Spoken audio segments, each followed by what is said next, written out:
हमने जो किया था वो हमें मिला है, बुरे का बुरा मिला और अच्छे का। कर्मों का फल तो भोगने भगवान को भी आना पड़ता है मेरी मां। आपको पता है एक बार भगवान विष्णु जी को भी धरती पे आना पड़ा। भगवान नारायण आए राम बनकर, कृष्ण बनकर, नरसिंह बनकर। एक बार भगवान को इस कलयुग में आना पड़ा। भगवान नारायण को, भगवान श्री विष्णु जी को आना पड़ा। कथा बड़ी अद्भुत है, सुनिएगा। इस कलयुग की घटना बोल रहा हूं मैं। इस कलयुग में भी भगवान का एक अवतार हुआ और वो अवतार आज भी है, आप देख सकते हैं। कौन है वो? आइए कथा सुनते हैं। ये उन दिनों की बात है जब द्वापर युग जा रहा था। द्वापर युग जा रहा था, कलयुग आ रहा था। इस कलयुग में पहली पूजा हम किसकी करें, कलयुग के लोग ये डिसाइड नहीं कर पा रहे थे कि पहली पूजा हम ब्रह्मा जी की करें कि शिव जी की करें कि भगवान नारायण की करें। ब्रह्मा की करें, विष्णु की करें, शिव की करें, पहली पूजा किसकी करें। ब्रह्मा जी के भक्त कह रहे थे कि ब्रह्मा की पहली पूजा करनी चाहिए, शिव के भक्त कह रहे थे शिव की पूजा, और विष्णु भक्त कह रहे थे विष्णु जी की पूजा पहली हो। अब ये कौन कंफर्म करे कि पहली पूजा हम किसकी करें। एक यज्ञ हुआ इस पृथ्वी पर, उस यज्ञ में ये निर्णय नहीं हो पा रहा था कि इस यज्ञ में किसकी पूजा पहले की जाए। तब स्वयं भृगु जी चले कि मैं पता लगा के आता हूं। तो ब्रह्मा जी के पास गए भृगु जी, और ब्रह्मा जी को प्रणाम नहीं किया तो गुस्सा आ गया ब्रह्मा जी को। भृगु जी बोले ये ठीक नहीं है, ये पहले पूजा के लायक नहीं। गुस्सा आता है बूढ़े आदमी को। ब्रह्मा जी को खारिज कर दिया। शिव जी के पास गए, शिव जी गले लगाने दौड़े तो भृगु जी ने शिव जी को गले नहीं लगाया। शिव जी को भी क्रोध आ गया। भृगु जी ने कहा आपकी भी पहली पूजा नहीं होगी। भगवान नारायण लेटे हुए थे क्षीर सागर में, लक्ष्मी जी चरण दबा रही थी, शेष सैया पर लेटे थे। तभी भृगु जी आए और भगवान की छाती पर एक लात जमाई, जोर से एक पाद प्रहार कर दिया। जब छाती पर लात पड़ी तो भगवान खड़े हो गए और हाथ जोड़ करके कहा महाराज आप ब्राह्मण हैं, आपके चरण बड़े कोमल हैं, हमारी छाती बड़ी कठोर है, कहीं आपके चरणों में चोट तो नहीं आ गई। जब ये बात भगवान श्रीमन नारायण ने कहा तो भृगु जी रोने लगे, और भृगु जी ने रोते हुए कहा वाह भगवान, मैंने आपको लात मारा और आपने लात खाकर भी मेरे से पूछा कि चोट तो नहीं लगी। आप ही इस धरती में पहले पूजा के योग्य हैं, इसलिए आपकी प्रथम पूजा अब होगी। भृगु जी तो चले गए, लेकिन भृगु जी के इस व्यवहार से लक्ष्मी जी नाराज हो गए, क्योंकि भगवान की छाती पर, भगवान के हृदय पर सदा श्री देवी का निवास होता है। इसलिए भगवान का एक नाम है श्रीनिवास। भगवान का एक नाम है श्रीनिवास, क्योंकि भगवान के वक्षस्थल पर, हृदय पर लक्ष्मी जी विराजती हैं। और आज लात मारी छाती पर तो वो लात नारायण को नहीं, वो लात लक्ष्मी को लगी, क्योंकि छाती पर तो वो बैठती हैं। तो लक्ष्मी जी गुस्सा हो गई, जाओ, उसने आपको लात मारा और आप हाथ विनती जोड़ते रहे। अरे हम नारियों का कोई सम्मान नहीं होता क्या? कोई भी लात मार के चला जाए, आप बने रहो भगवान। लेकिन ब्राह्मण देवता ने जितना अपमान मेरा किया है, आपने भी उतना अपमान मेरा किया। यदि लाते ही खाना था तो मुझे छाती पे क्यों बिठाया? लक्ष्मी जी बहुत नाराज हुई भगवान नारायण से, और लक्ष्मी जी रूठ करके तिरुमलाई आ गई। पृथ्वी लोक में लक्ष्मी जी बैकुंठ से रूठ कर कहां आ गई? तिरुमलाई। अभी हम बताएंगे कि तिरुमलाई क्या है। तिरुमलाई में आ गई माता भगवती रूठ के। यहां तक तो हुआ कि लक्ष्मी जी आ गई, अब भगवान बैकुंठ में अकेले। अब भगवान का मन ही ना लगे लक्ष्मी के बिना। तब भगवान लक्ष्मी को मनाने के लिए इस धरती पे आए श्रीनिवास बनके। इस धरती पे वो प्रकट हो गए छोटे से बच्चे के रूप में, और एक सरोवर के किनारे भगवान रहने लग गए। वहां से एक बकुला मां गुजर रही थी। बकुला मां, तो बकुला मां ने की नजर पड़ी कि ये तो छोटा सा कोई बच्चा है। तो श्रीनिवास जी को बकुला मां ने पकड़कर उनका लालन पालन किया, खूब पाला पोसा, खूब सेवा की। जब श्रीनिवास, ये बकुला मां कौन है अभी हम सब बताएंगे स्पष्ट। जब भगवान श्रीनिवास बड़े हुए, छोटे से बन के आए ना, धरती पर छोटे से बन के आए, जब बड़े हुए तो उन्होंने एक जंगल में घोर तपस्या की। किसके लिए? लक्ष्मी जी के लिए। आज नारायण तप रहे हैं लक्ष्मी की प्राप्ति के लिए कि हे लक्ष्मी, तुम रूठ गई हो, तुम्हारे बिना हम अकेले हैं, अधूरे हैं, हमें तुम जल्दी मिल जाओ। जब भगवान के शरीर में दीमक लगने लग गई, तब ब्रह्मा और शिव लक्ष्मी जी के पास गए और बोले, मां आपकी याद में भगवान श्रीनिवास बन के आए हैं और वो घोर तपस्या कर रहे हैं, उन्हें दर्शन दो ना मां, उन्हें मिल जाओ ना, उन्हें माफ कर दो।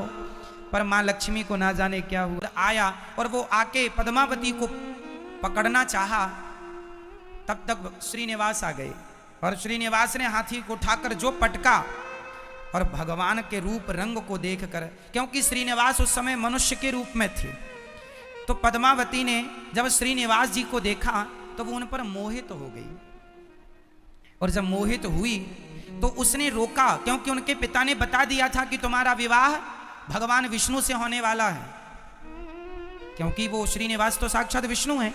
अच्छा, इसने कभी देखा नहीं था पद्मावती जी ने कि वो कैसे हैं, पर इस आदमी पर उनका मन लट्टू हो गया और अंदर अंदर ये कहने लगी कि ये तो बहुत सुंदर है और ये तो मेरे मन को लुभा रहा है। तब श्रीनिवास ने भी पद्मावती को देखा और पद्मावती ने भी देखा, और देखकर दोनों अपने अपने रास्ते आए। श्रीनिवास उदास बैठ गए तो माँ बकुला माँ ने कहा, बेटा आज उदास क्यों हो? माँ तुम्हारे लिए बहू देखी है, पर वो एक राजा की बेटी है, हम तो ठहरे जंगल के, क्योंकि उस समय भगवान जंगल में कुटिया में रहते थे। तो बकुला माँ ने कहा, मैं अभी राजा से बात करती हूँ। ये जो बकुला माँ है ये द्वापर की यशोदा मैया है। यशोदा मैया कैसे?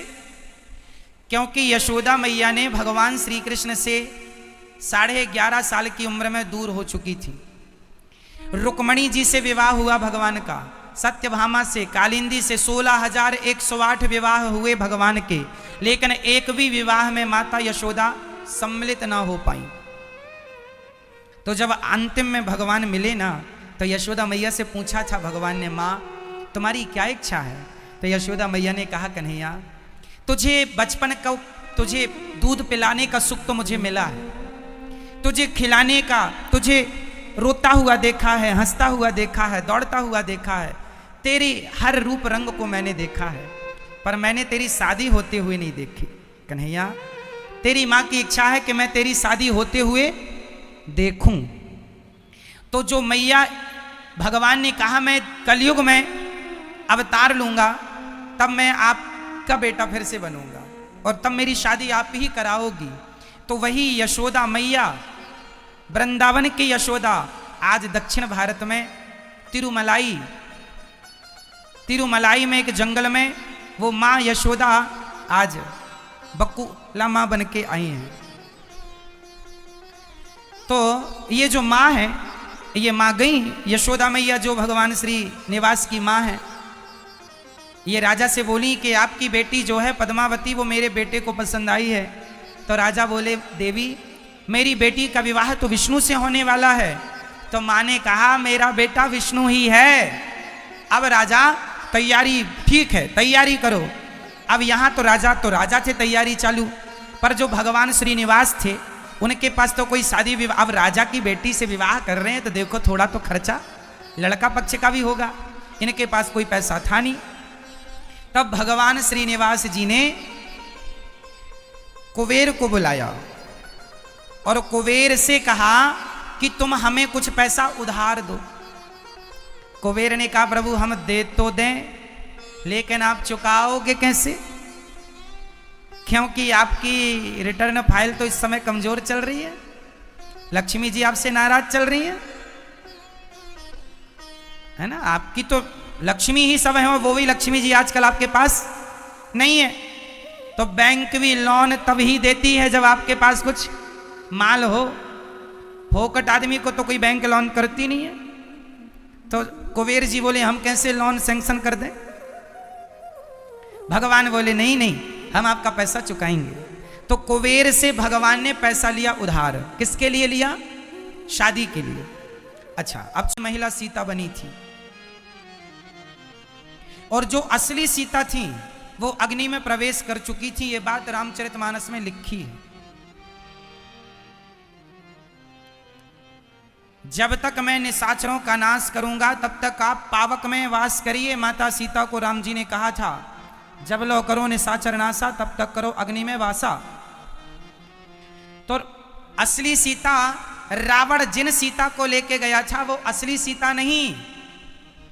वो कौन सीता थी, वो वेदवती, वही वेदवती जिसने रावण को श्राप दिया था, जिनकी कथा हमने कई बार सुनाई है कि वेदवती कमल के पुष्प पर तपस्या कर रही थी हिमालय के एक सरोवर में। रावण गया, सुंदरता पर लट्टू हो गया और बाल पकड़ के खींचने लगे। तब वेदवती ने श्राप दे दिया, रावण तूने आज के बाद किसी स्त्री को उसकी मर्जी के बिना पकड़ा, तेरा विनाश हो जाएगा और तेरे विनाश का कारण बनूंगी मैं।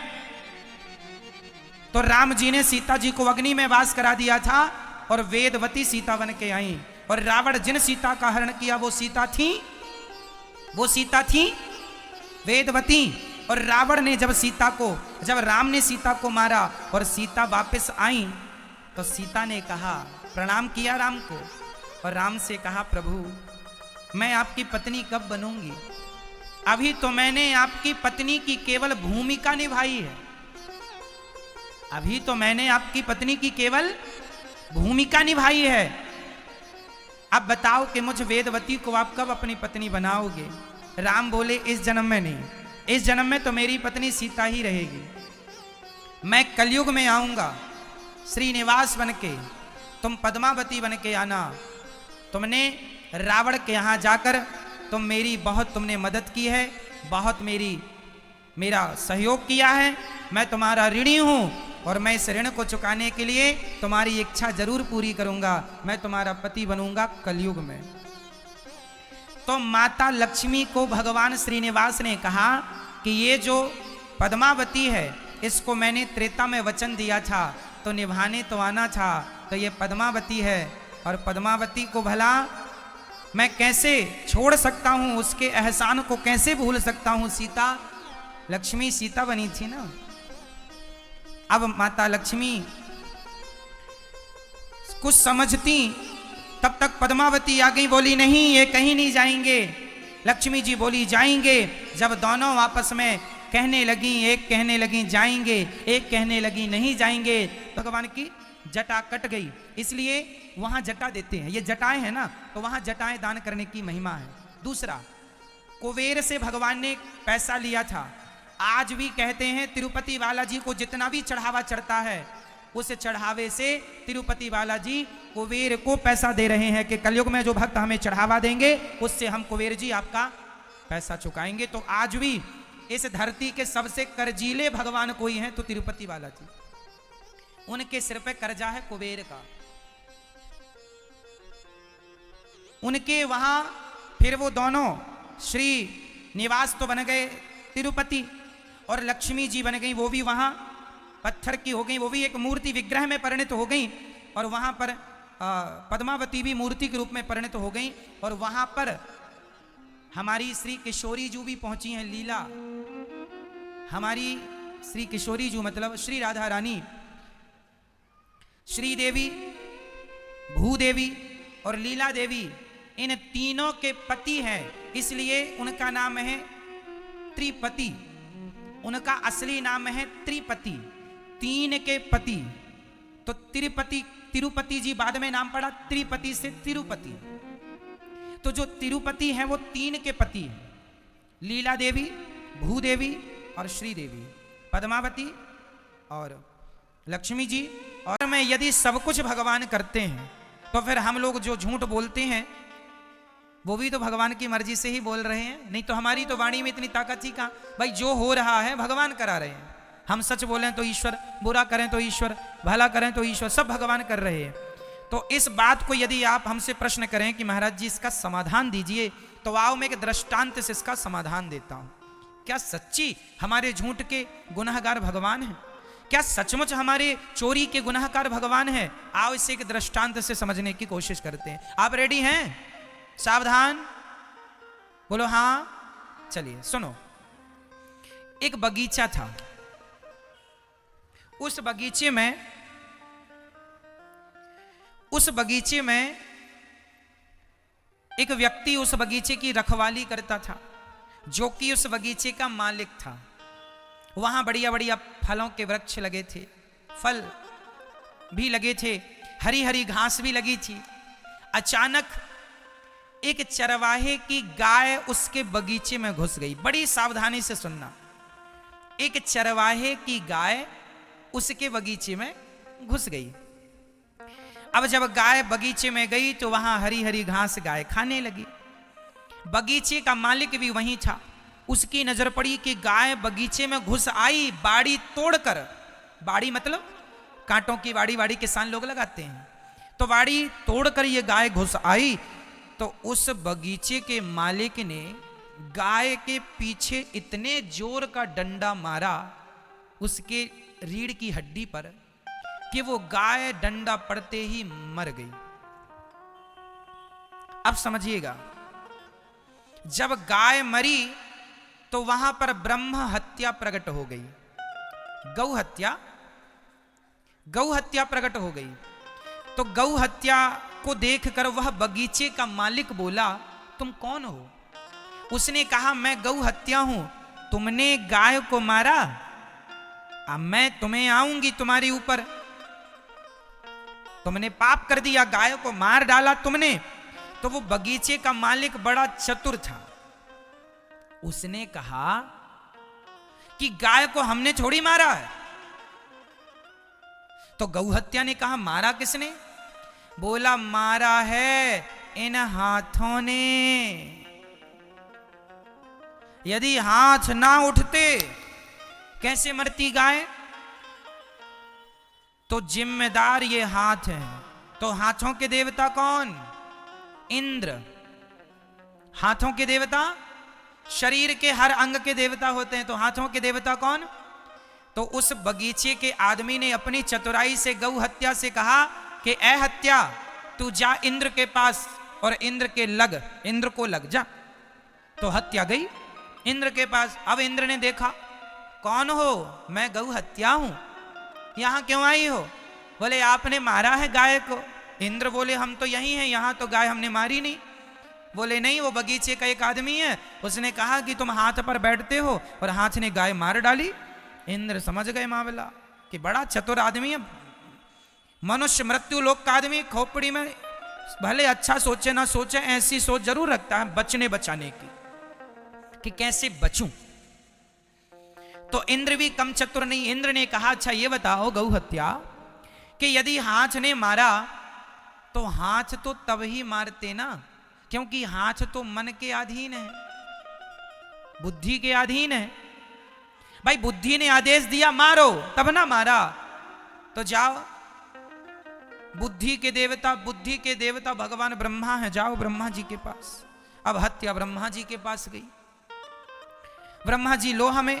ब्रह्मा जी बोले कहां से आई हो? बोले मृत्यु लोक से, इंद्र के पास, इंद्र के पास से आपके पास। पूरा मामला ब्रह्मा जी ने समझा। ब्रह्मा जी बोले एक काम करो, अरे बुद्धि भी क्या करती, हाथ भी क्या करते, यदि पांव ना चल के जाते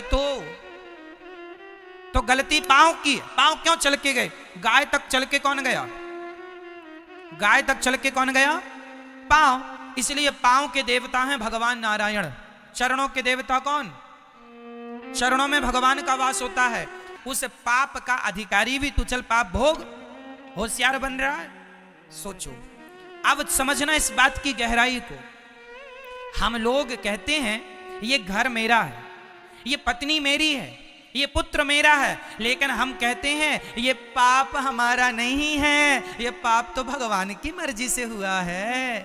लो पत्नी तुम्हारी, पैसा तुम्हारा, शरीर तुम्हारा, मीठा मीठा गप, कड़वा कड़वा थू थू थू थू, मीठा मीठा गप, कड़वा कड़वा थू, ये तो अच्छा नहीं हुआ। मेरी मां, यदि आपके अंदर ये विचार हो कि ये पत्नी भी भगवान की, पुत्र भी भगवान का, घर भी भगवान का, पैसा भी भगवान का, ये संपत्ति सब रघुपति के आही, ये शरीर भी भगवान का, यदि आपने समर्पण कर दिया नाथ मेरा सब कुछ आपका है, तो फिर तुम जो पाप करोगे ना वो पाप भी सच्ची भगवान का ही माना जाएगा। लेकिन आप कहो कि घर मेरा, पत्नी मेरी, पुत्र मेरा, परिवार मेरा, पैसा मेरा, पद मेरा, प्रतिष्ठा मेरी, शरीर मेरा, लेकिन पाप भगवान का, तो साहब ये बात तो कहीं तर्क पे बैठ नहीं रही है बराबर कसौटी पर। सब तुम्हारा है तो फिर पाप भगवान का कैसे हो गया? फिर झूठ जो तुमने बोला है तो झूठ के अधिकारी तुम ही कहलाओगे, भगवान क्यों कहलाएगा?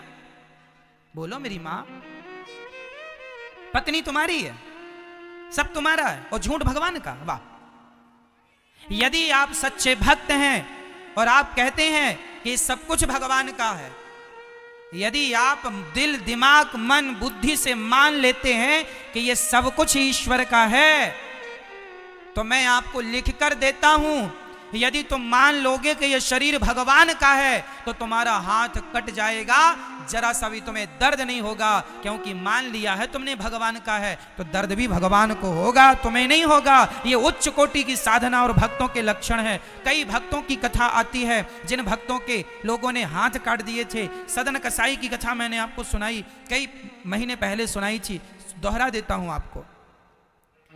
सदन कसाई था, उसके पास एक शालिग्राम भगवान जी थे। शालिग्राम भगवान जी से वो मांस तौलता था, उसी शालिग्राम से वो 2 किलो भी तौल देता था, 10 किलो भी तौल देता था, 5 किलो भी तौल देता था। किसी साधु ने कहा, अरे पगले, ये शालिग्राम भगवान है, इसे तुम तराजू में रख करके बताओ मांस तौलते हो, बड़ा तुमने गलत व्यवहार किया। तो